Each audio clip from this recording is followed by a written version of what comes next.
show you my do-it-yourself sump system, a two-step sump system that's completely invisible, the reason being that it's not in the same room as the fish tank that you're displaying with. First of all, I'm going to show you, I'm not going to be able to show you how I built it because I already built it, but what I'm going to show you simply, that used to be a protein skimmer. I can't even remember the brand name, but all it is, if you look in there, is it's simply a siphon. It siphons. I prime it by plugging the outlet hole and filling it up and overflowing it so that it gets all the air of it, and it simply siphons into that box.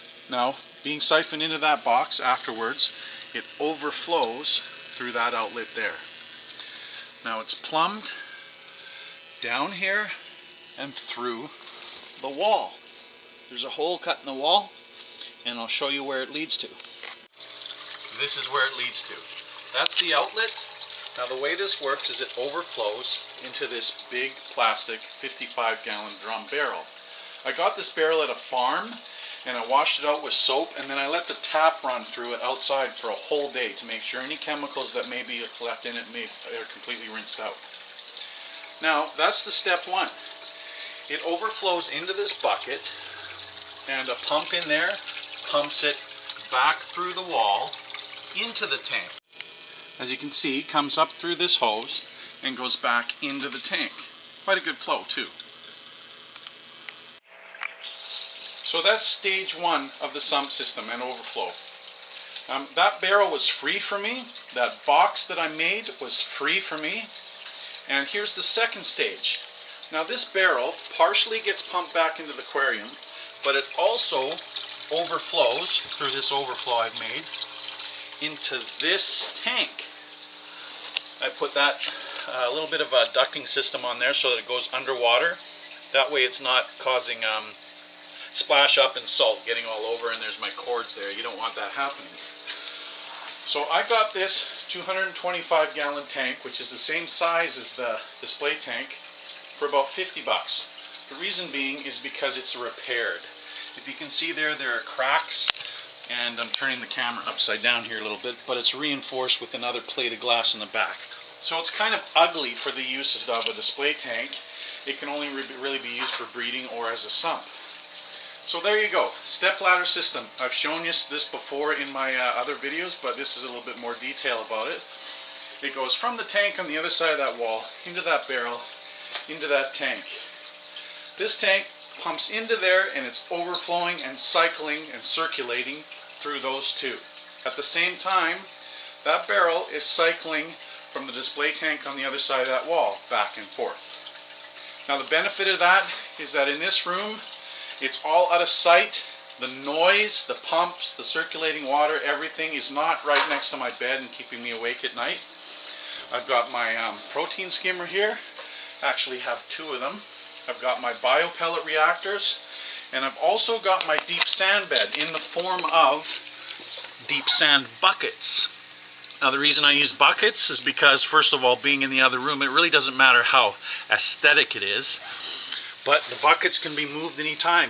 If I ever have to move this system, I can take the buckets out, put lids on them, and move them without having to disturb the bacterial culture that's going on. So there you go. There is my two-step sump system. I might add, that's 125 gallon. That's 55 gallons. 125 gallon display tank. So that gives me just over 300 gallons altogether.